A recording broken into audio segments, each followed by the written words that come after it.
Assalamualaikum, welcome back to Invest Saham. Pada video ini kita akan membahas 7 saham bagus yang masih murah untuk dibeli bahkan saat IHSG kembali bullish. Tapi sebelum lanjut, disclaimer on, video ini bukan ajakan jual beli saham ya, jadi tetap do your own research. Berikut kita pun akan membahas perbedaan investor saham dalam menyikapi siklus di market. Jadi IHSG dan juga bursa saham di berbagai negara hari ini mengalami penguatan guys ya, didorong oleh beberapa data dari makroekonomi yang dari kemarin menunjukkan angka yang positif. Untuk kemarin tanggal 15 Agustus ya ada rilis dari retail sales secara month on month yang angkanya semakin positif dari minus 0,2% menjadi 1%. Lalu untuk data dari klaim pengangguran awal di Amerika Serikat juga mengalami penurunan guys dari 234.000 menjadi 227.000. Nah, beberapa data dari makroekonomi ini memang mendorong penguatan di bursa saham baik itu IHSG maupun di berbagai negara lainnya sehingga kita melihat adanya korelasi ya guys ya antara makroekonomi, mikroekonomi dan juga dengan bursa saham ya, karena bursa saham itu kan menyangkut perusahaan-perusahaan yang ibaratnya bergerak ya guys ya di berbagai negara seperti itu. Bahkan ada juga yang melakukan ekspor dan juga impor barang. Oke guys, jadi untuk IHSG ya hari ini mengalami kenaikan, bahkan di sesi 2 pun masih hijau di sekitar 7.440-an ya, naik 0,46%. Ini adalah awal sesi 2 pada hari Jumat ya, tanggal 16 Agustus 2024 hari ini. Bahkan kalau misal kita lihat guys, bukan hanya IHSG saja yang menghijau, tapi Nikkei Jepang pun ya hari ini naik 3%, lalu Hang Seng Hong Kong juga naik 1,8%. Lalu kita cek juga bursa saham di Eropa juga rata-rata mengalami penghijauan ya. Berikut dengan bursa saham di Amerika Serikat seperti Dow Jones, S&P 500 dan juga Nasdaq Composite hari ini rata-rata juga menghijau guys ya. Ini memang kemarin ya untuk Amerika Serikat. Tapi IHSG hari ini juga dibuka menguat ya 0,49% hingga mencetak rekor baru di 7.445 alias IHSG-nya sudah all time high kembali. Nah, ini pun didorong ya oleh pelemahan DXY ya, karena memang DXY itu berkorelasi ya dengan kondisi ekonomi di Amerika Serikat. Jadi ketika kondisi ekonomi di Amerika Serikat itu semakin melemah, semakin turun guys ya, dan juga membutuhkan adanya kebijakan moneter ya terkait dengan pemangkasan suku bunga yang bisa menstimulus kembali ekonomi Amerika Serikat, maka di XY turun, rupiah kita itu bisa menguat. Ya guys ya, seperti yang terjadi pada hari ini juga lanjut menguat ya 0,55% untuk rupiah kita di level 15.687 rupiah per 1 USD-nya. Jadi kalau misalkan grafik ini turun maka artinya rupiah menguat ya. Tapi sebaliknya ketika grafiknya naik maka berarti rupiah kita itu yang melemah seperti itu. Dan juga semalam atau kemarin yaitu bursa saham di Amerika Serikat menghijau sehingga ini pun sebenarnya bisa menjadi konfirmasi guys ya bahwa biasanya sih market saham mengekor S&P 500 ya. Dan juga kita melihat IHSG pada hari ini rata-rata big caps-nya itu mengalami kenaikan. Meskipun ada beberapa saham yang juga masih merah ya, seperti Bayan Resources, lalu juga saham Tepia ya guys ya. Lalu kita lihat juga seperti Aman Brand naik tipis, lalu saham-saham Big Banks juga hari ini rata-rata hijau ya meskipun naik tipis.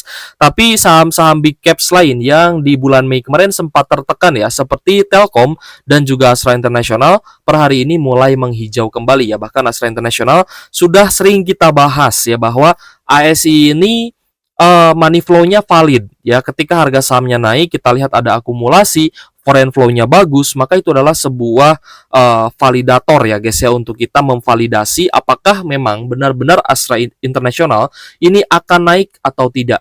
Apakah ia akan sideways aja atau memang akan rebound? Itu kan butuh konfirmasi ya guys ya, butuh validasi. Tapi kalau misalkan teman-teman memang sudah paham bahwa oh saham ini bagus ya, berarti seharusnya teman-teman berani beli di harga bawah. Beli ketika harganya tertekan dan beli ketika orang lain takut. Itu yang sebenarnya mudah dikatakan guys, tapi akan sangat sulit dilakukan karena ini erat kaitannya dengan mental kita ya guys ya, dengan psikologis kita. Nah, jadi di sini pun kita akan membahas guys ya terkait dengan beberapa contoh dari 3 macam investor ya di dalam menyikapi ya siklus market atau fase-fase di market. Investor pertama adalah investor A guys ya. Investor A ini dia itu ya seperti yang tadi saya katakan, berani beli saham ketika orang lain takut karena investor A ini sudah tahu, sudah paham dan sudah menganalisa gitu ya. Kalau misal labanya turun, dia sudah tahu kenapa labanya turun. Kalau misalkan kinerjanya juga turun, dia sudah tahu kenapa kinerjanya turun. Maka ketika orang lain tidak tahu dan tidak menganalisa saham tersebut, sedangkan investor A ini tahu bahwa saham itu bagus ya guys ya, masih bagus dan harganya sedang turun, maka investor A ini dia berani beli ketika orang lain takut. Dan biasanya ketika marketnya sudah bullish seperti ini, sudah naik seperti ini, biasanya saham-saham yang beliau miliki ya, investor A miliki ini dalam posisi yang sedang naik ya, atau floating profit. Berbeda dengan investor lain yang mungkin ya masih floating loss ya guys ya, atau mungkin ada yang beli ketinggian gitu ya. Lalu ada investor B. Investor B ini hanya mau investasi setelah ada konfirmasi ya, tapi biasanya investor seperti ini juga biasanya menyimpan cash ya, dan siap untuk mengeluarkan cashnya atau membeli sahamnya ketika sudah ada konfirmasi. Nah, konfirmasi ini juga sebenarnya sangat penting guys ya. Yang pertama adalah konfirmasi dari makroekonomi. Kemarin itu ada berita resesi ya, berita resesi, lalu ada prediksi dari Goldman Sachs ya, ada prediksi juga dari JP Morgan, lalu ada carry trade ya guys ya di Jepang yang menyebabkan IHSG juga anjlok 3%. Sebenarnya IHSG anjlok 3% itu adalah tanda-tanda market crash. Itu tanda ya, hanya tanda market crash. Jika next day atau hari berikutnya itu dilanjutkan penurunannya ya guys ya, anjlok ya minimal 3 hari lah, 3 hari anjlok, nah itu berarti kan valid ya guys ya, bahwa terjadi market crash. Konfirmasinya apakah itu market crash? Konfirmasinya adalah dari money flow-nya. Ketika terjadi outflow yang besar, uangnya keluar dari IHSG pindah ke obligasi, maka ya mereka investor besar atau paus ya guys ya, investor besarnya itu mereka kabur guys, mereka kabur dan memilih investasi yang resikonya tidak terlalu tinggi, yaitu pasti akan masuk ke obligasi negara seperti itu ya, karena itu kan dijamin oleh negara. Nah, tapi pada Senin kemarin itu memang kita melihat ternyata investor asing ya di hari Senin ya, kita konfirmasi ternyata inflow-nya masih bagus guys ya, jadi uang masuknya itu masih bagus, sehingga dari hal tersebut kita paham ya bahwa next day ini tidak akan ada penurunan lagi ya. Setelah hari Senin itu ya, hari Selasanya kemungkinan besar tidak akan turun lagi. Dan itu juga terjadi ya guys ya, ketika sudah hari Senin, maka di hari Selasanya juga penurunannya tidak terlalu dalam, dan beberapa saham malah naik lagi atau mampu bertahan gitu guys, dan tidak turun lebih dalam lagi. Nah, biasanya ada juga ya investor-investor yang memilih menunggu ya guys ya, konfirmasi dulu gitu ya, dia analisa dulu, dia sangat berhati-hati. Tapi ketika satu sinyal IHSG bullish, maka investor seperti ini ya, investor seperti B ini, dia akan langsung all in ya, dia sangat pede all in di saham-saham yang sudah dia incar seperti itu. Tapi ada juga investor C. Investor C ini dia itu tidak paham ya guys ya siklus ya, sehingga biasanya dalam posisi yang floating loss dan juga kehabisan uang. Ketika terjadi Black Monday seperti kemarin ya, ketika sahamnya turun ya guys ya, dia tidak bisa berbuat apa-apa. Ya malah ada yang cut loss juga ya, karena ketakutan gitu ya. Tapi biasanya dia hold, dia tanya-tanya ke orang lain gitu ya, ini kira-kira saya harus gimana nih, apakah hold atau CL gitu ya. Kalau CL berapa banyak ini, soalnya saya udah rugi banyak gitu kan. Biasanya banyak pertanyaan seperti itu guys. Nah, itu berarti memang dia itu tidak paham ya guys ya, bagaimana diversifikasi aset-aset ya, dari aset high risk ke aset low risk seperti itu. Oke guys, di sini kita akan perjelas guys ya beberapa poin tadi. Yang pertama adalah berani beli ya ketika market crash itu terjadi. Nah, untuk kita bisa beli saham ketika market crash itu terjadi ya guys ya, kita tidak akan pernah tahu kapan sih market crash itu. Kita tidak akan pernah tahu, tidak akan pernah bisa menebak ya kapan market crash itu terjadi. Tapi ketika market crash itu terjadi, teman-teman mau beli ketika turun atau mau beli ketika dia sideways di bawah, itu sebenarnya nggak masalah. Yang penting teman-teman punya keyakinan untuk beli ketika sahamnya itu anjlok. Tapi untuk membeli saham ketika market crash, teman-teman harus punya uang cash. Teman-teman harus ready cash-nya. Tidak mungkin ya teman-teman misalkan lagi pegang BBRI, lalu BBRI-nya anjlok gitu ya. 2 minggu kemudian dikonfirmasi bahwa ada market crash, misalkan ada event apa gitu ya, ada market crash sehingga ada outflow yang besar dari market, dari saham-saham big banks. Teman-teman udah minus 15%, udah minus 20%, baru cut loss, baru ready cash. Itu saya rasa terlambat gitu guys ya. Udah terlambat. Oh, lo udah udah terlanjur minus dalam gitu ya, udah terlanjur minus belasan bahkan puluhan persen, itu kan sebenarnya sudah terlambat gitu ya. Jadi ketika teman-teman ready cash ya, ini artinya adalah punya diversifikasi aset, biasanya sih ke obligasi negara gitu ya. Jadi dia punya investasi juga di SBN seperti itu. Dan juga biasanya poin pertama ini atau investor A ini dia itu paham siklus, ya paham money flow, ya beli ketika saham itu sudah turun dan oversold atau sudah ada tanda-tanda reversal. Nah, biasanya investor-investor seperti ini cukup nekat guys ya. Mereka nekat untuk beli di harga bawah, tapi mereka itu yang pertama paham strategi, paham siklus, dan tahu bagaimana cara membaca money flow-nya atau aliran uangnya itu paham gitu guys ya, seperti itu. Lalu investor yang kedua ya, tadi kita akan perjelas. Ada investor yang dia itu hanya mau beli ketika ada konfirmasi dari big fund-nya. Jadi kalau misalkan big fund sudah masuk akumulasi ya guys ya, sudah terpantau adanya akumulasi yang besar, maka di sanalah pertanda bahwa saham tersebut bisa naik lagi. Dan biasanya investor seperti ini akan memvalidasi ya kurang lebih sekitar 2 sampai 3 hari. Apakah benar-benar saham itu akan naik lagi atau ada potensi untuk kembali distribusi seperti itu ya. Jadi memang investor seperti ini cukup berhati-hati guys dalam membeli sebuah saham. Biasanya dia itu beli aset beresiko ya, ketika marketnya sudah pulih dia bisa all in ya guys ya, ketika sudah terkonfirmasi bahwa oh ini big fund-nya udah mulai masuk ke IHSG, oh ini marketnya udah mulai naik lagi, ada big event di depan yaitu pemangkasan suku bunga, ya udah saya masuk, saya all in gitu ya di saham seperti itu.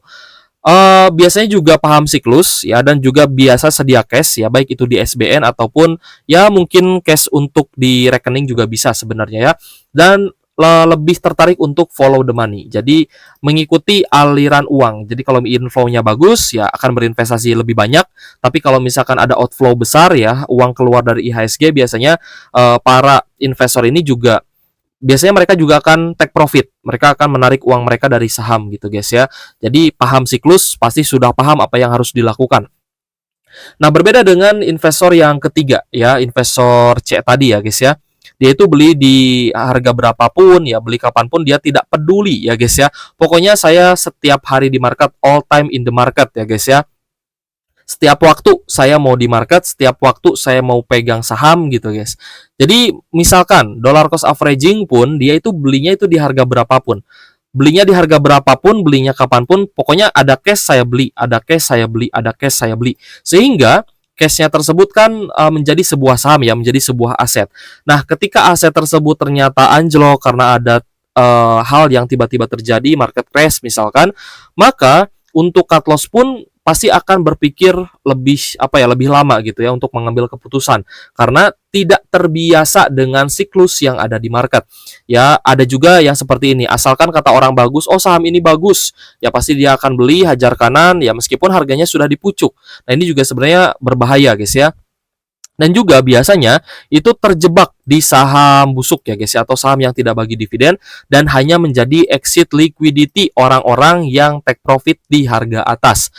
Jadi teman-teman sudah paham ya guys ya bahwa ada investor juga yang dia itu seringnya itu nyangkut guys. Seringnya nyangkut, bahkan nyangkutnya itu di saham yang bahkan ya tidak bagi dividen. Hanya menjadi exit liquidity saja bagi investor lain yang sudah ambil di harga bawah, jual di harga atas. Maka ketika ada investor yang beli di harga pucuk ya guys ya, dia tidak peduli teknikal, dia taunya ya sahamnya bagus kok ya, saya beli di atas aja. Nah, ketika ada orang yang take profit, maka dia akan menjadi exit liquidity, seperti itu.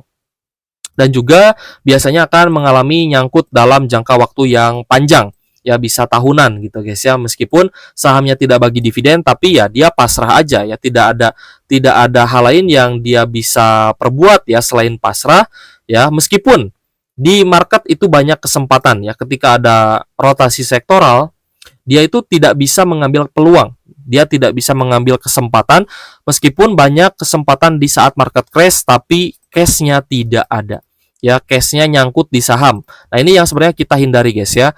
Cash nyangkut di saham yang sahamnya tidak bagus, yang sahamnya tidak bagi dividen. Nah, ini sangat kita hindari. Jadi teman-teman harus paham siklus, harus paham money flow ya guys ya. Silahkan pelajari teknikal fundamental itu sebenarnya untuk acuan aja ya. Tetap keputusan itu kita yang ambil.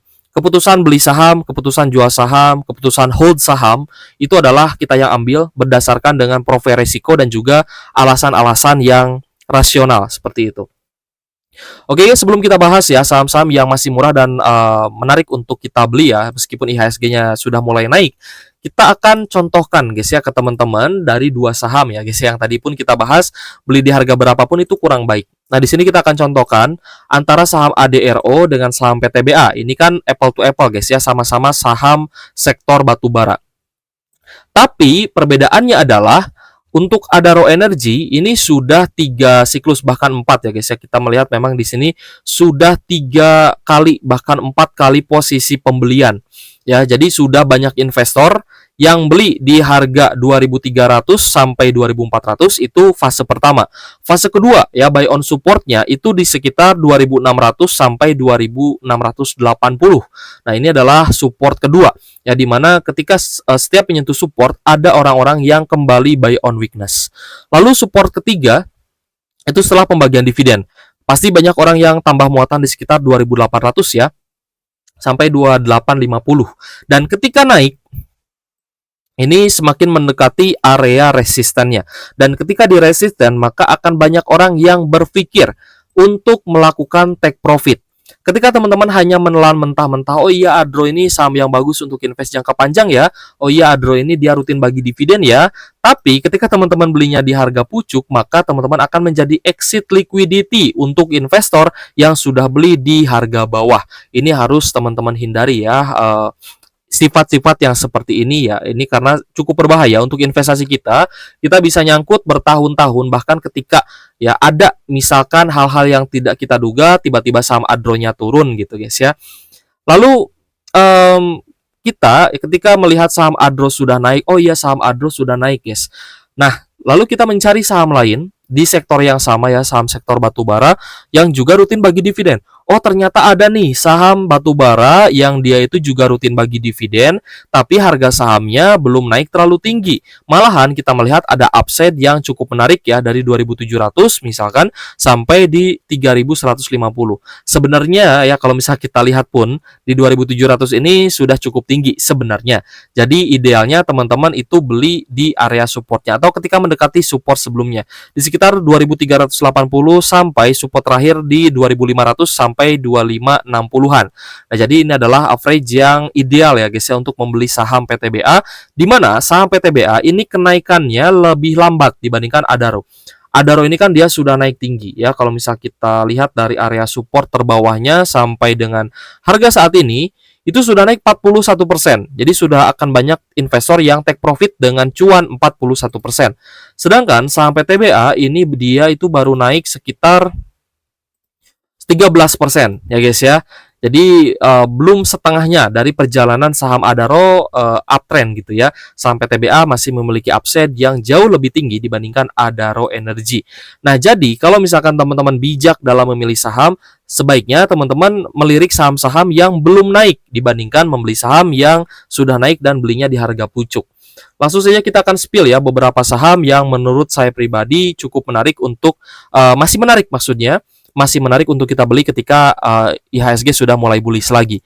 Saham yang masih potensial menurut saya adalah saham PTBA. Ya, dibandingkan teman-teman beli Adro, ya lebih baik beli PTBA lah ya. PTBA masih murah gitu ya. Tapi kembali lagi disclaimer on. Lalu ada saham Telkom yang juga baru naik hari ini, baru banget naik ya guys ya hari ini. Kemarin itu masih sideways. Dibandingkan teman-teman beli saham ISAT yang di beberapa waktu lalu sudah naik lebih dulu gitu ya. Lalu untuk Astra International saya tidak menemukan ya pairingnya dengan apa gitu ya. Tapi ya udahlah kita masukkan ya. Karena Astra International juga dalam fase yang mulai uptrend ya, bullish reversal. Itu sering kali kita bahas guys ya. Harga masuk Astra, lalu kita update juga saham Astra International. Pokoknya ini sering kita bahas guys ya, saham-saham yang sering kita bahas ya harganya belum naik tinggi sebenarnya ya waktu kita bahas kemarin. Lalu dibandingkan beli Pegas yang udah naik dan juga uptrend, ya lebih baik beli Antam. Tapi Pegas pun ya sebenarnya punya potensi ya untuk bisa naik lagi. Jadi teman-teman yang sudah beli di harga bawah, Adro, ISAT, Pegas, ini ya silahkan di hold ya guys ya, silahkan invest kembali, lanjut investasi seperti itu. Lalu kalau misal kita bandingkan saham-saham perbankan juga lebih menarik BBRI upside-nya dibandingkan Bank Mandiri yang sudah terlanjur uptrend. Lalu daripada beli BBCA yang sudah naik tinggi juga lebih baik beli BBNI, dan juga NISP yang sudah naik lebih baik incar saham BNGA seperti itu. Dari sisi dividen juga lebih menarik BNGA ya dibandingkan NISP. Jadi bukan berarti Adro, Isat, Pegas, Bank Mandiri, BBCA, NISP ini jelek, bukan berarti seperti itu. Tapi karena sudah naik tinggi, sudah uptrend, berarti kan ada potensi ya banyak investor yang akan take profit nih ya di saham-saham yang sudah naik tinggi seperti Adro, Isat, Pegas, Bank Mandiri, BBCA, dan NISP. Jadi daripada kita menjadi exit liquidity di saham yang sudah uptrend, lebih baik kita beli saham yang kenaikannya belum terlalu tinggi seperti itu. Kembali lagi disclaimer on guys ya, ini adalah opini pribadi, bukan financial advice dan juga bukan ajakan jual beli saham seperti itu. Semoga video ini bermanfaat untuk teman-teman. Thank you for watching. See you on the next video. Wassalamualaikum.